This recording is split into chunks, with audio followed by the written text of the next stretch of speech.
Before I begin, I have to tell you that I really enjoy hearing these faith stories. Through these stories, we're able to know each other as a church family.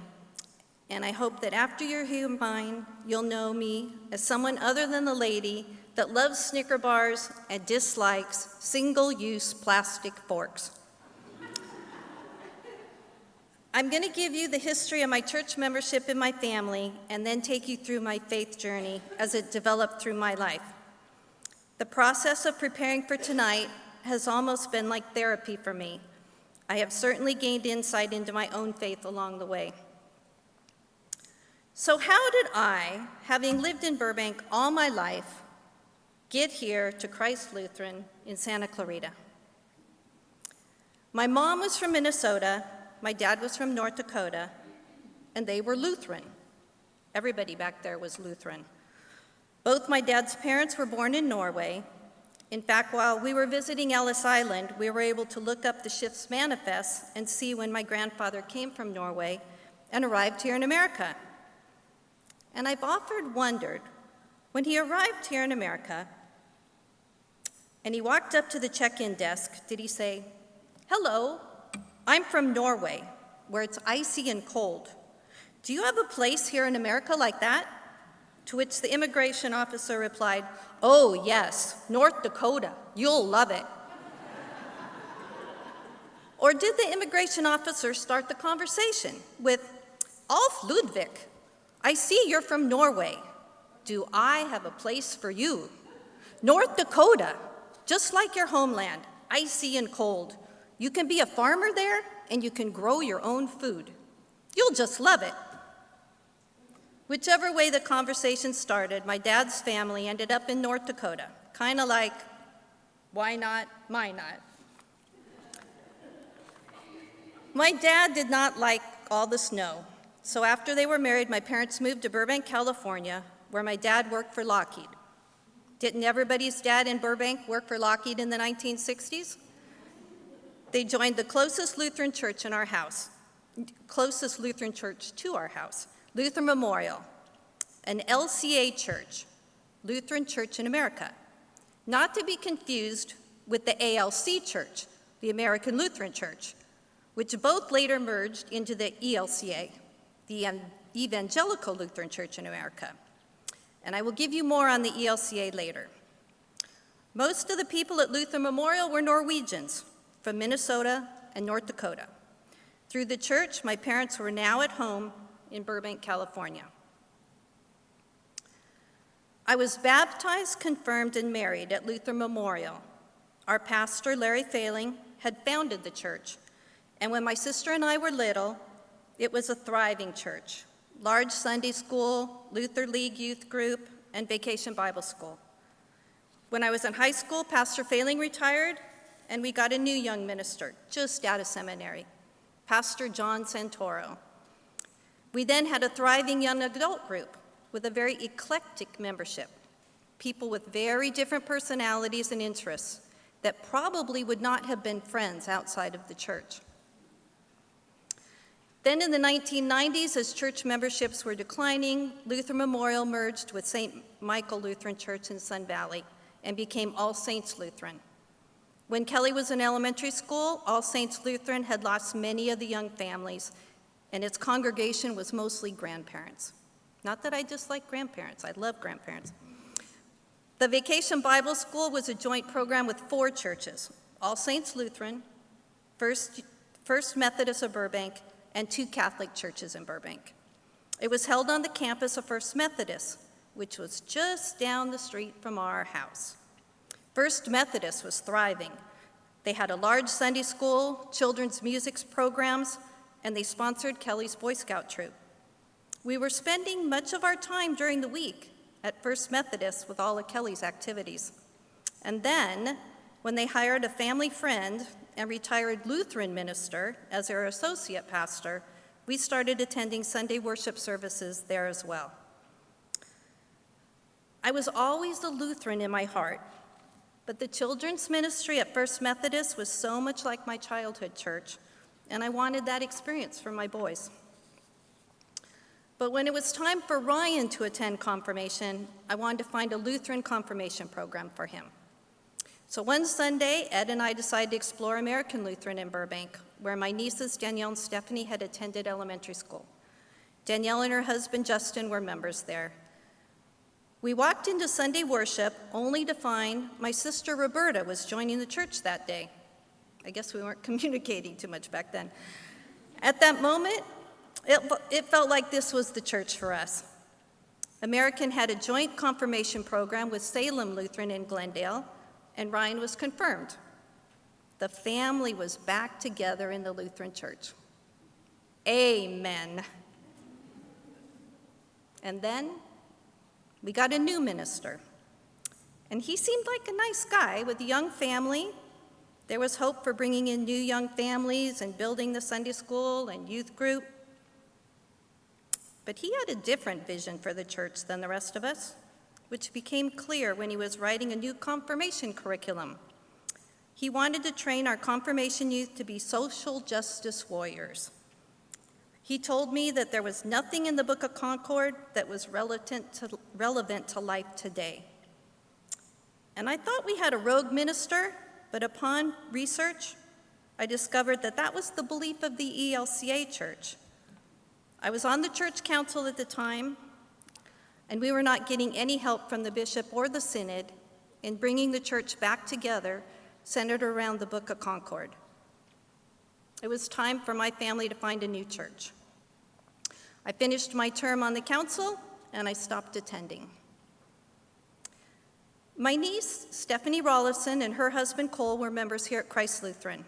Our family attended the Christmas Eve service here in 2019. After having dinner at Stephanie and Cole's house out here in Saugus, and in January, Ed and I attended services here and felt really comfortable with Pastor Joe's messages, and the people here were very welcoming. Richard and Jean Anderson, who had come from American Lutheran, were here as well. And I was researching the LCMC as we were considering making CLC our new church home when we heard Pastor Joe was retiring and COVID hit. Oh no, not another new minister. Uncertainty about this church set in for us. Then Pastor Garrett arrived. His messages and teachings aligned with our beliefs. I attended Felicity Grover's Wittenberg discussion group, first on Zoom and then in person. This helped me confirm that the Book of Concord was still valid in this Lutheran church. And through this small group, I felt more connected to the church. We were also impressed with the way the church handled all the hurdles it needed to jump through to comply constantly changing COVID rules. Christmas Eve service in 2020 was held in the parking lot. Our son Kelly had a new puppy. He didn't want to leave at home while we were at dinner at Stephanie and Cole's again out here in Saugus. And the service was held outside, so he was able to join us with his puppy. Pastor Garrett's message drew him in also.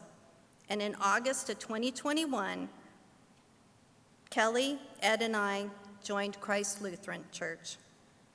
I'm pleased to have my whole family involved here at Christ Lutheran because my family and their needs are really important to me. Now that you know the history of my church membership, I'd like to take you on a journey through my faith. I was baptized as an infant, so there was no decision for me to make at that time. In Sunday school, I learned that God was my Father and that He loved me and that He was everywhere. And that sounded a lot like my father. I knew He loved me and He would always be there to protect and guide me. My dad did not show a lot of emotion. I can count on one hand the number of times he told me he loved me. And most of those were probably when my mom was sick and we were worried that she was dying. My sister and I laugh about the fact that he would pat us on the head and kiss the dog.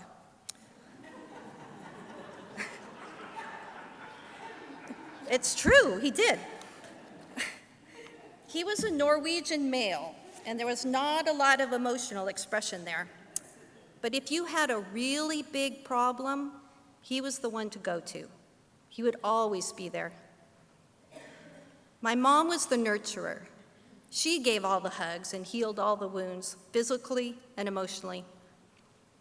I saw God and I felt his love, protection, and support through my parents. As a child, I took God for granted, just like I took my parents for granted. What's the difference in taking for granted and faith?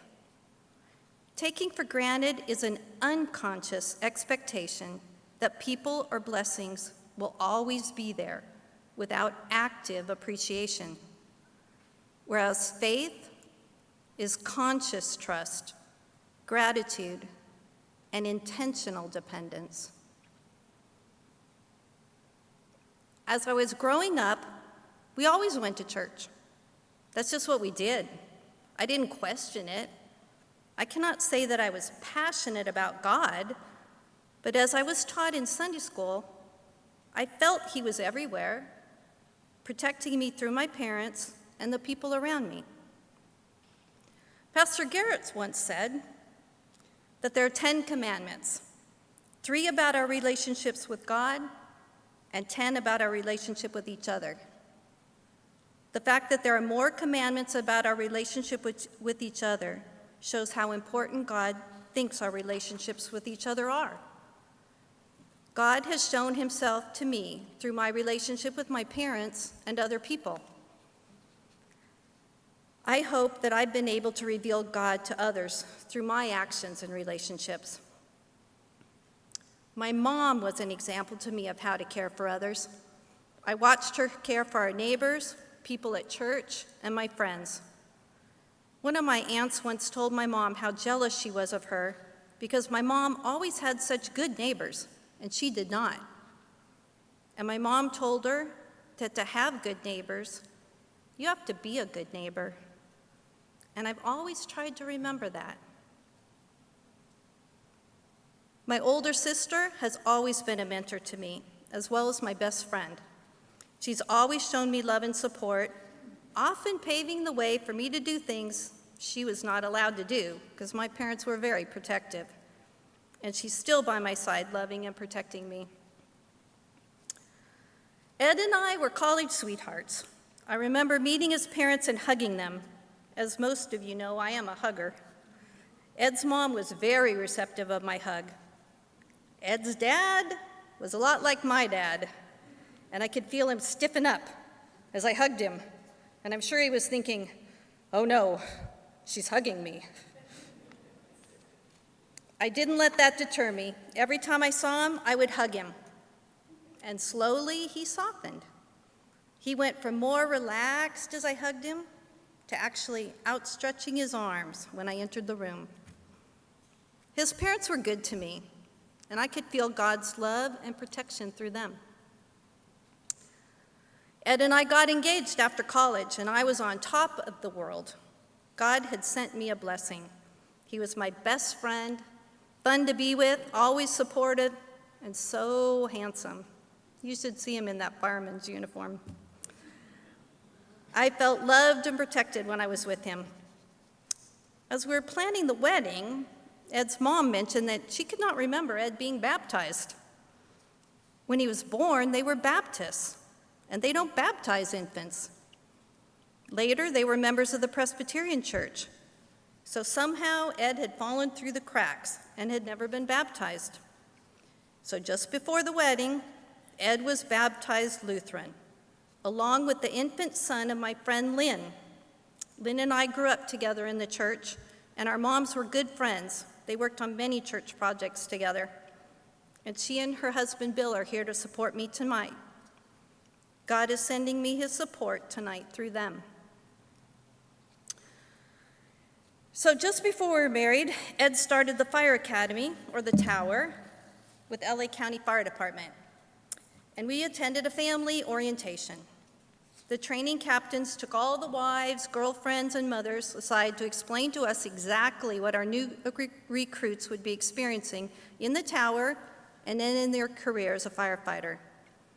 They told me that as a firefighter wife, I would need to be strong and independent, because when the true crisis comes, my hero, would be out caring for others.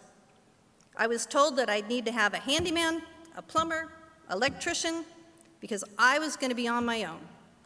Ed could be gone 24, 48, 72, 96 hours or more.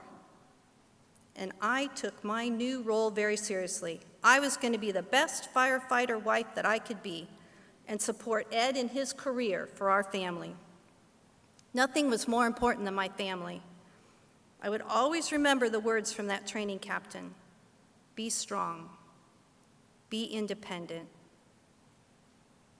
When the true crisis comes, your hero will be out caring for others. I had a lot of support from both my parents and Ed's parents. They'd help by taking care of Kelly and later Ryan so that when Ed was gone, I could work in my tax business, do volunteer work for the church or PTA, take a dance class in the evening or on a Saturday. The grandparents attended all the boys' sporting and school events. Our family was not a 9-to-5 family. All the days of the week were the same. We lived by the fire department calendar. In making plans, the question was always, was it a black, red, or green day? A shift, B shift, or C shift? I flexed my work schedule and volunteer time around Ed's schedule so I could be available for him when he was home. The fun part of this schedule was that we could do things or travel midweek while the others were limited to weekends. Most of the time, I was not worried about Ed when he was away, as he always assured me he was well-trained, prepared for the dangerous parts of his job. He loved his job, and I was so proud of him and proud to be a firefighter wife. Did I take his safety for granted, or was it faith? Even though the boys and I had a lot of support from the grandmas, grandpas, and Auntie Berta, sometimes having Daddy gone for several days was a trying time. One day, when Ed had been gone for several days, Kelly was about 7 or 8 at the time, and had been doing what 7 or 8-year-old boys do, trying my patience. I'd finally had it, and I said, "Kelly, I have had enough of you." And he looked up at me and he said, "Mommy, I've had enough of you." And we both started crying and sat down on the floor in the doorway of his room in a big hug. And through my tears, I said, "I guess it's time for Daddy to come home." And he agreed. My mom and I were very close. She was always there for me when I needed her. And when she had a stroke, I was devastated. I suddenly found myself grieving for the person my mom had been.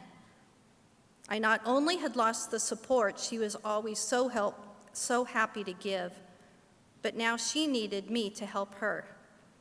I felt so alone. My dad was determined to take care of her at home without any outside help. That was without any outside help except me.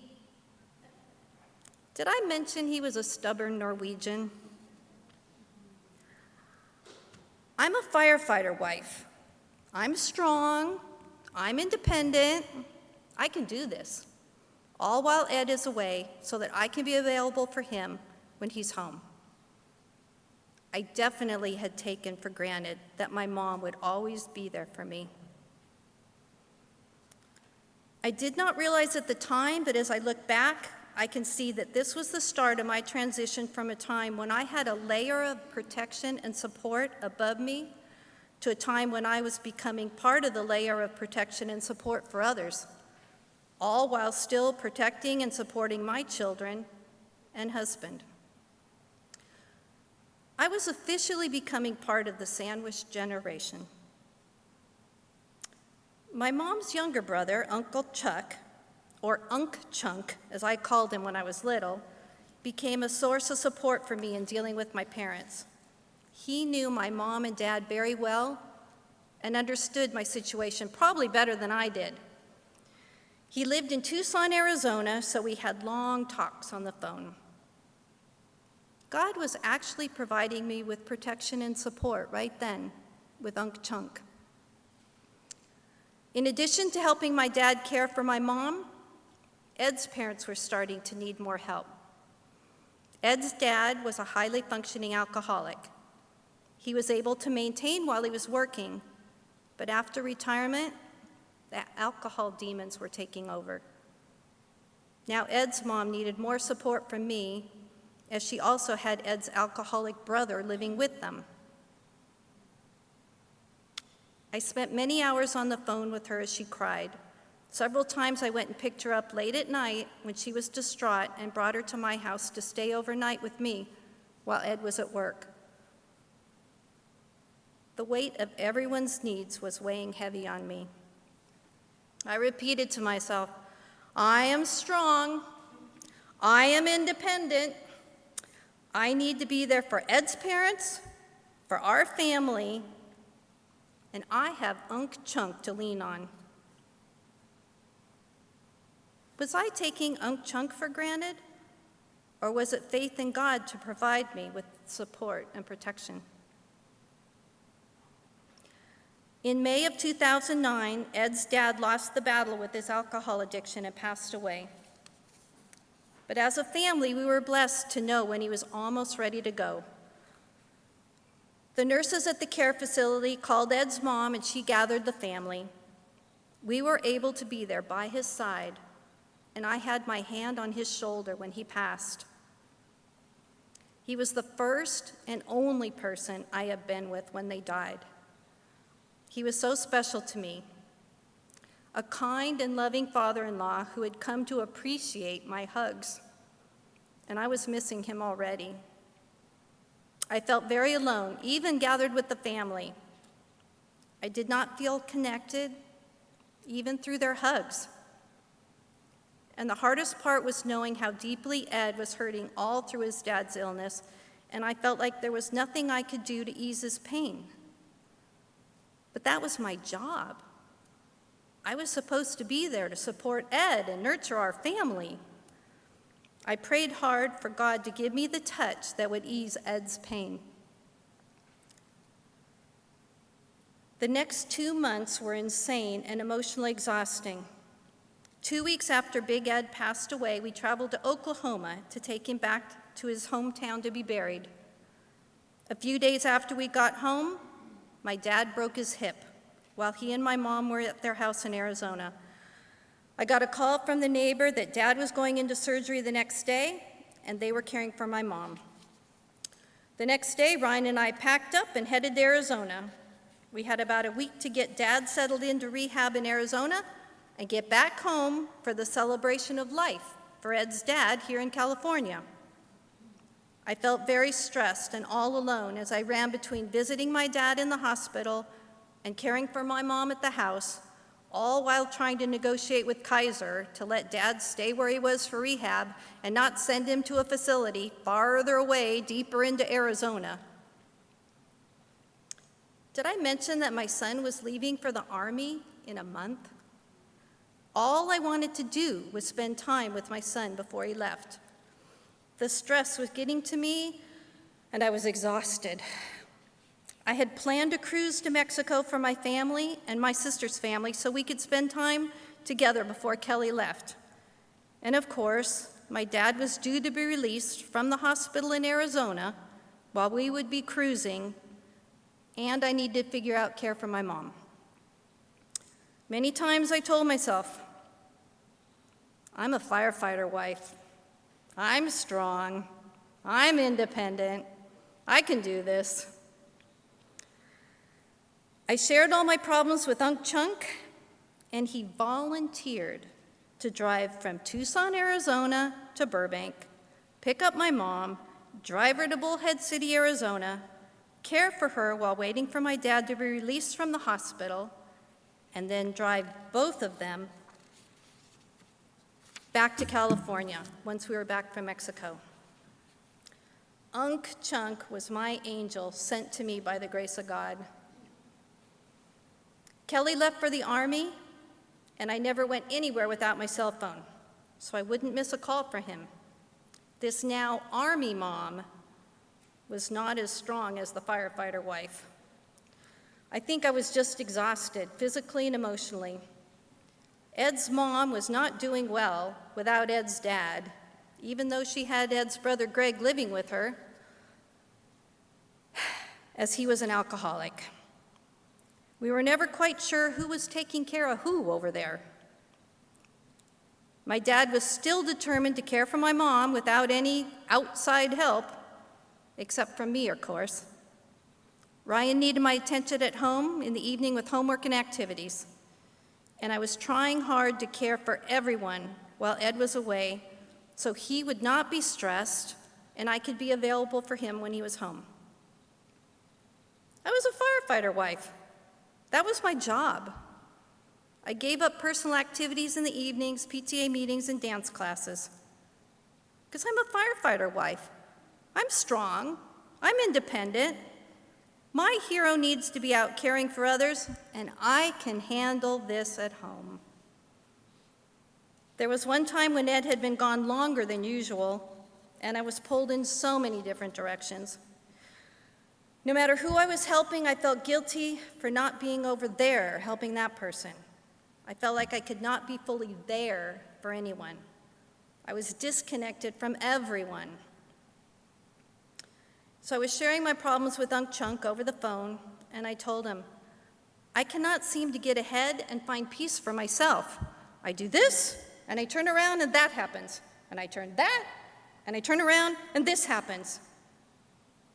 And he said, LaDonna, do you know what you need to do? No, Unc Chunk. Please, tell me what to do. And he said very calmly, you need to stop turning around. God has a plan, and it's none of our business. Would you like me to come stay with you? And I thought about it, and I said, no, I got this. I was thinking the last thing I needed right now was a visitor to entertain. I'd need to clean the house and make something other than blue box mac and cheese for dinner. I know now, but I didn't know then, that God was speaking to me, and I wasn't listening. But God didn't give up on me. The next day, I was walking Ryan home from school, and we were just about to the front porch, and he says, Mommy, do you even know where Daddy is?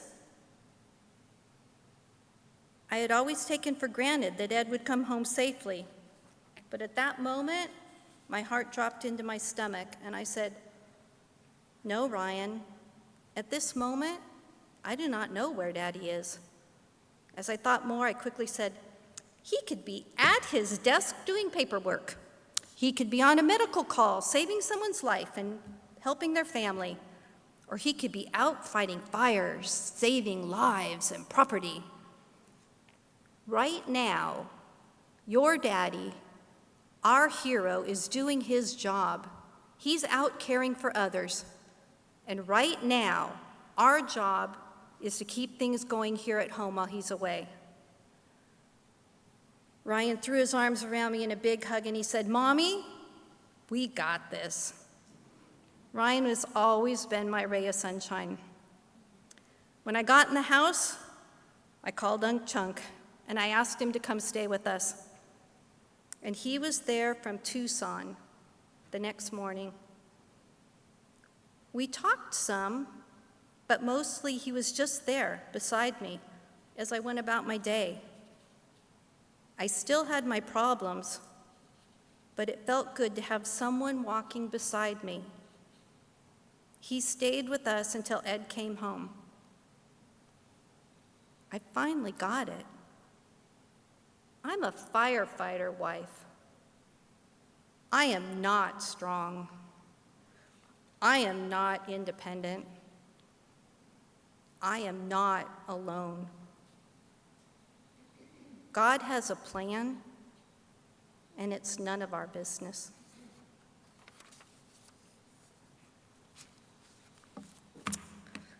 I have, Dana had asked if I had a song favorite song, and I didn't really, but I had a scripture reading that I thought covered the theme of my story. Psalm 91, verses 1 through 4. Whoever dwells in the shelter of the Most High will rest in the shadow of the Almighty.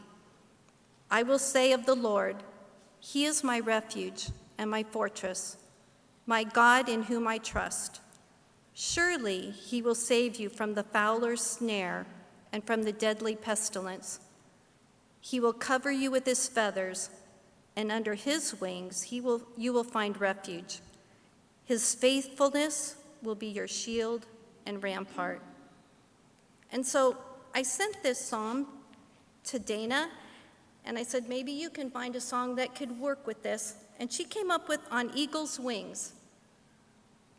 And I said, I think that's a funeral song. I don't think I want a funeral song.